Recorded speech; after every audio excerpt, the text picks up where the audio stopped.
Welcome to our lecture on cell transport, diffusion, osmosis. I'm really excited to talk about this because it's a super important subject and it's keeping you alive right now, so it's a big deal. I'm going to pause the video and point my camera downward so I can start drawing things out for you. Ready? Alright, so we're going to be talking about transport.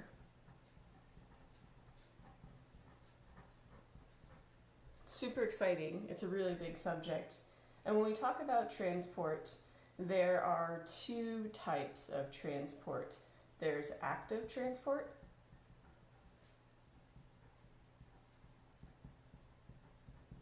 and then there's passive.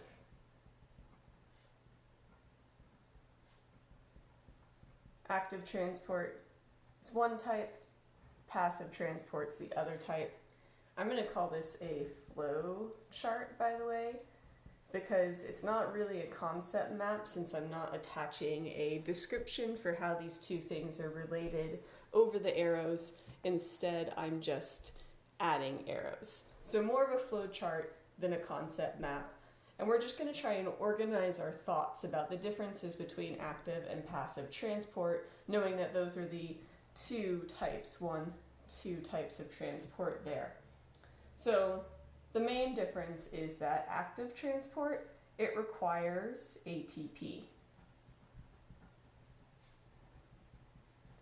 I know that you know what ATP is a little bit because you read about it in the cell chapter. ATP is cellular energy. It's what your cell uses to do things. Now when we think about active transport, there's a couple different types of active transport. One is electrochemical gradients. Electrochemical gradients. This is really important because this is how your muscles work. And remember, your heart's a muscle, so all of your vital organs are using muscles as well. So this is keeping you alive right now, active transport. And this is also how your neurons work. So you thinking about these concepts right now is using active transport in an electrochemical gradient. Another type of active transport that's important for this class, endocytosis is going to be taking things into the cell.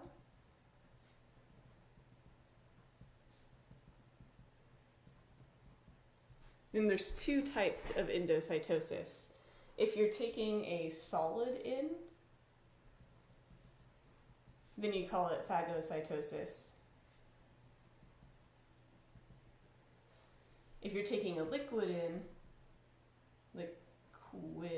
in, then it's called penocytosis.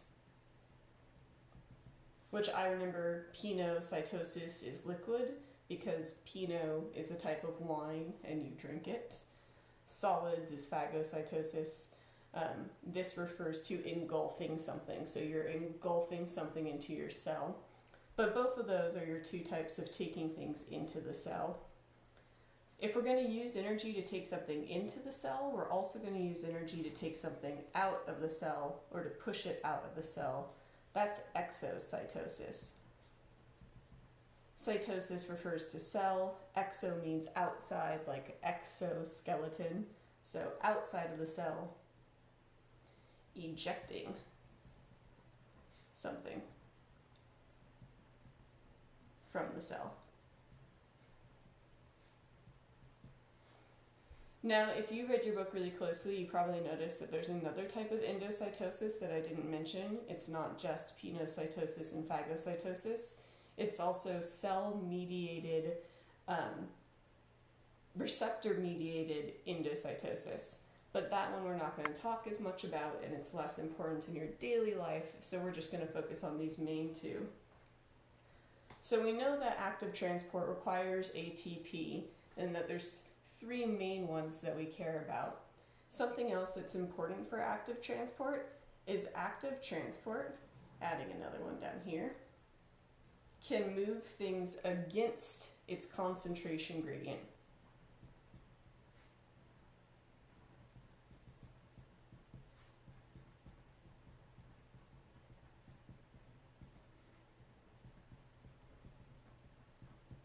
Now that against is different. That's not really a normal thing for a cell to do, because cells like to move things in order from high concentration to low concentration.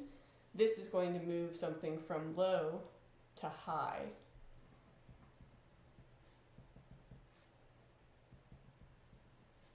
Low concentration. I'm going to abbreviate that to high concentration. So it's going against its concentration because it's going from where there's a low to where there's a high. It's making it more crowded in a sense. I'm going to pause it and get another piece of paper and keep going. Okay, so I folded my piece of paper in half so I have more space to continue. And we're going to keep talking about transport. So we know active transport requires ATP and can move things from low concentration to high concentration. But passive transport's really what we want to talk about today. That's because passive transport has two main types, and it is going to be diffusion, and the other main type is going to be osmosis. We know that active transport uses ATP, so what makes passive transport passive is it does not require ATP.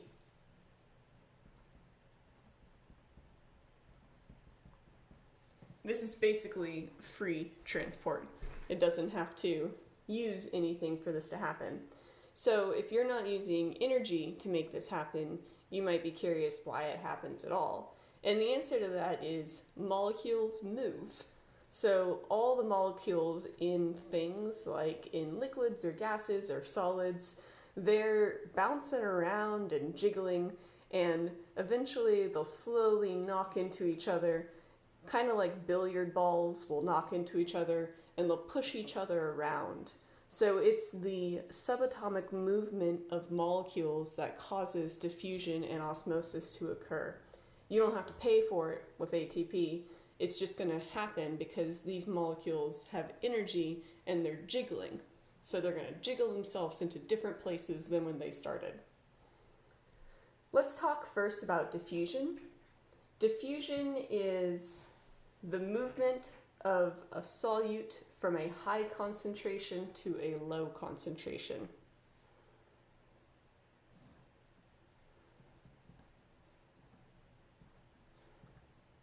So the movement of a solute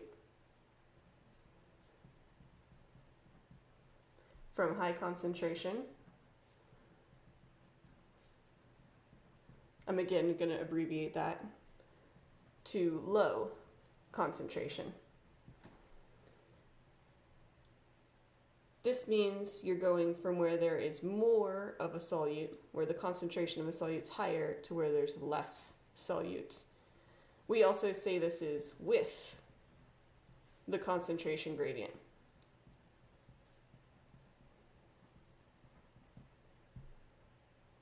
Remember that when we were talking about active transport, we said it goes against the concentration gradient. In diffusion, you're going with the concentration gradient. So that's what diffusion is. Now, if you have diffusion just in the air or in a liquid, then we have simple diffusion.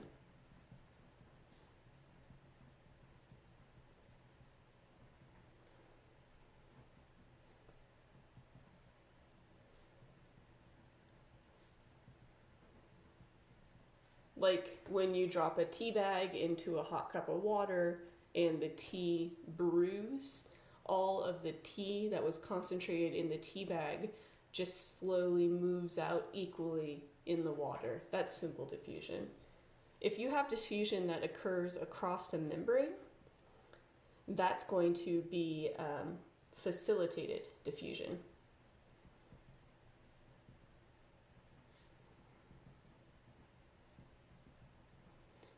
So this occurs across a membrane.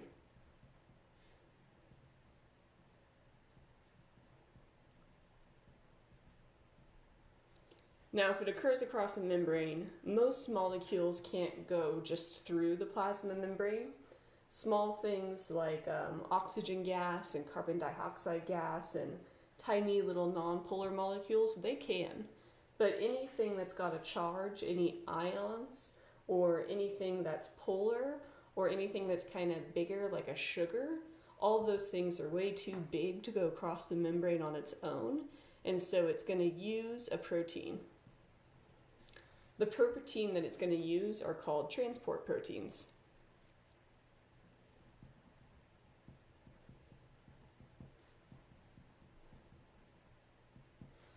Transport protein. Scooch this up. We have two main types of transport proteins. We've got channels, and then we've got carriers. Channels, they kind of look just like a tube going right through your membrane. So whatever you're going to try and move can just go straight through. That's a channel. Carriers, they're going to move and transport your solute. So sometimes they look like, like a puzzle that's missing its neighbor. Here's my membrane on either side. And then your solute will pop into this little puzzle hole, and your carrier will slowly push it through. So that's step one, it pops into the hole. Bloop, there it is. Next step, the little protein is gonna like suck it through. So here it is. And then the last step, your little carrier is going to pop it out the other end. The main difference between a carrier and a channel is that a channel is open all the way through. It's just open space, where a carrier is going to change shape to move your solute through. Cool. So that's facilitated diffusion. Happens over a membrane. Simple diffusion in liquid or air, but no membrane involved. Fabulous. Now that we've got diffusion, one type of passive transport done, let's look at osmosis. All right, osmosis. Osmosis is a type of diffusion, but it's the diffusion of water.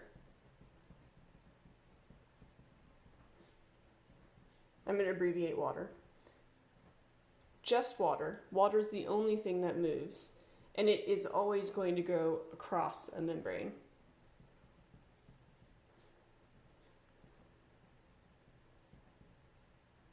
Sometimes the membrane is dialysis tubing, so it's man-made. Sometimes it's a cell membrane, or a plant, or a fungus. But whatever it is, it's the movement of specifically water across the membrane. So that is osmosis for us. Now, when we're talking about osmosis, we have some fun vocab to add.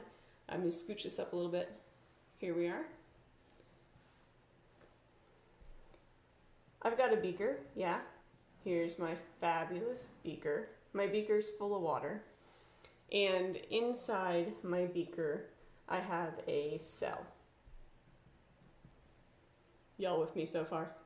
So here's my beaker, there's my cell, my beaker's full of water.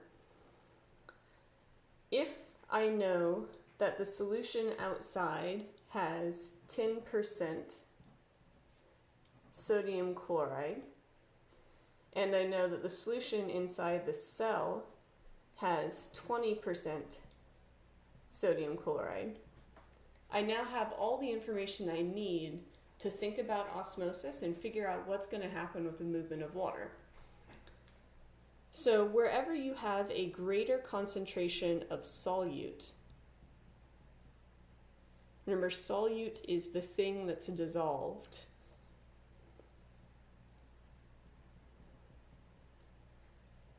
You say that it is going to be more solute concentration, and this is less solute concentration. So what's not written here is what the other 80% of the inside of this cell is. I can assume, because it's a biological system and this is a biology class, that the other 80%, so we get up to 100%, is water. In this case, water is the solvent. The solvent is whatever dissolved the solute. So if I make a cup of iced tea, the tea is the solute. The water is the solvent. However, if I'm going to marinate a piece of eggplant in olive oil and rosemary, the rosemary would be the solute and the olive oil would be the solvent. So solute's what's being dissolved, solvent's what's doing the dissolving. Here I know I have 10% of my solute, in this case sodium chloride. That means that the other percent to get up to 100, so 90%, is going to be water, which is my solvent. Now we know that in diffusion, you go from high concentration to low concentration. And osmosis is the diffusion of water. So I'm going to have my water move from wherever there's a higher concentration to a lower concentration. So the water is going to move from the solution. This pin is blue to represent water. Going from higher concentration, 90% outside, to where there's 80% inside, until the two are equal. So my net water movement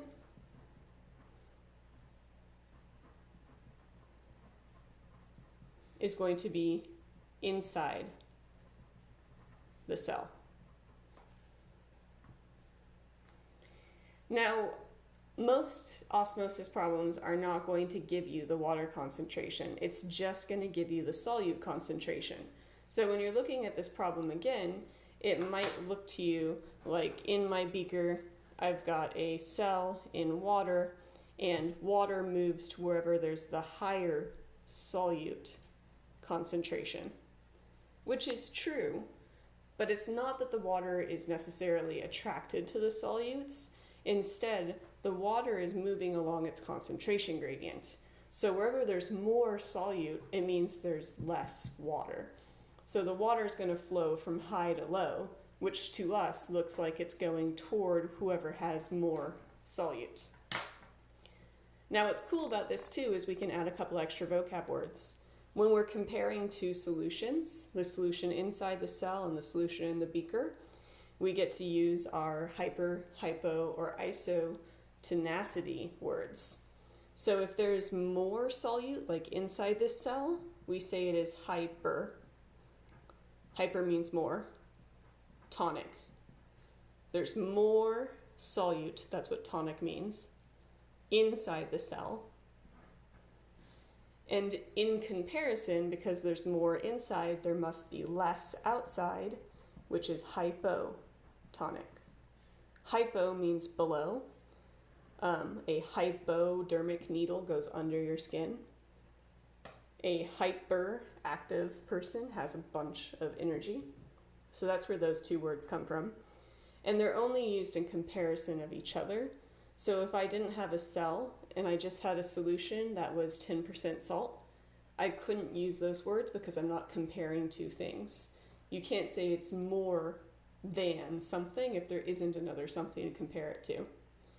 And if these two solutions had exactly the same amount of solute, then you use the vocab word isotonic.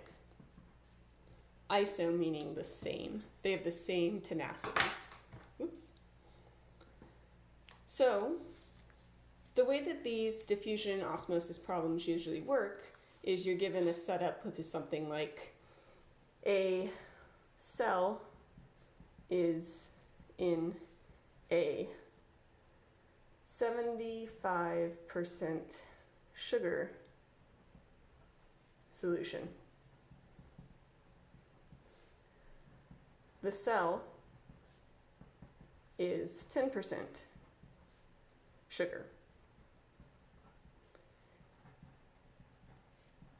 Which way will water move?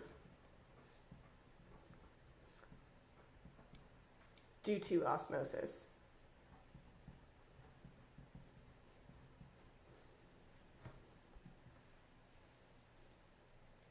Giving you a moment to think about it. I personally always like to draw it out. So when I would solve this question, I would draw myself a solution in a beaker. I know that the cell is in a 75% solution, so that means that the outside of the cell has to be 75%, and the cell is 10% sugar, so I've got 10% inside here. That means that 90% of the cell is water, and over here only 25% of the solution is water. So there's a lot more water inside than outside, meaning the water will leave the cell. My cell will start to shrivel up and shrink. We call that crenation. If the opposite were true, and I had my cell 75% sugar, and the solution it was sitting in was 10%, now most of the water is outside the cell. The water would flood into the cell, and your cell does not have a cell wall, so it might pop. If it pops, we call that lyse, which, by the way, is where the word Lysol came from. If you're going to buy that cleaner, you want to kill bacteria, you're going to try and lyse them. Lysing them means you're popping that cell. Woo! So that was a whole lot. We started with our two types of transport. Alright, so that was a whole lot. I know you now have like 4 pages of notes to go over. So as you're working through it, look up practice questions on the internet, see if you can find some really fun diffusion osmosis simulations that you can run through. And as always, please email me with questions. I love emails, I love hearing from you. So I will talk to you soon, and I hope you have a great day.